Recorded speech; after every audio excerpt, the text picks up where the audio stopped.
The Gospel of Luke chapter 12 verse 15 reads, "Take heed and beware of covetousness, for one's life does not consist in the abundance of the things he possesses."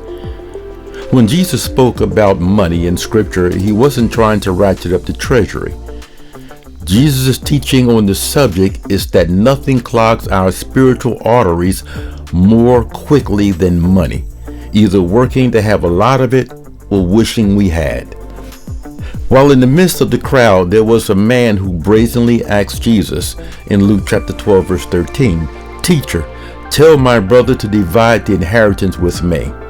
Jesus responded with a counterintuitive statement in Luke chapter 12 verse 15 when he said, "Beware of covetousness, for one's life does not consist in the abundance of the things he possesses." Jesus refuses to arbitrate the dispute and instead gets to the heart of the matter: covetousness. Jesus warns him and all within earshot that our lives are not to be about gathering wealth. Life is much more than the abundance of possessions. He then went on to tell the parable of a rich man who was wildly successful from a worldly standpoint, having so many crops that he had to keep building bigger barns. Verses 18 to 20 reads, "Then he said, I will do this.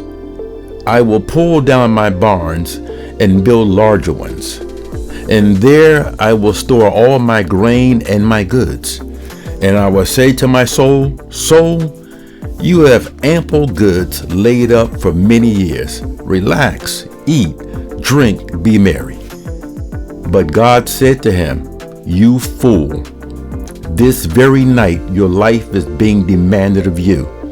And the things you have prepared, whose will they be?"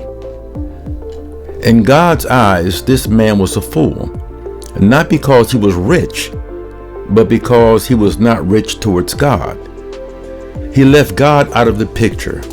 He was called a fool because he failed to realize that his life was in God's hands.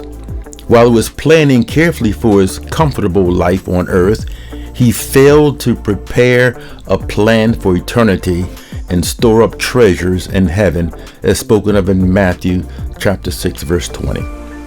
Look, we hear a lot of get-rich-quick schemes and sermons preached about getting rich and money, about how to become rich these days. But only Jesus tells it to us straight. It's not about money. It's about the richness of our relationship with Him and the joy of turning our greed into generosity. Look, the riches of this world, they're all vain. They will vanish away. But the sweet treasure of God's love will never pass away. Let me ask you something. Does your plan for your future have God in it?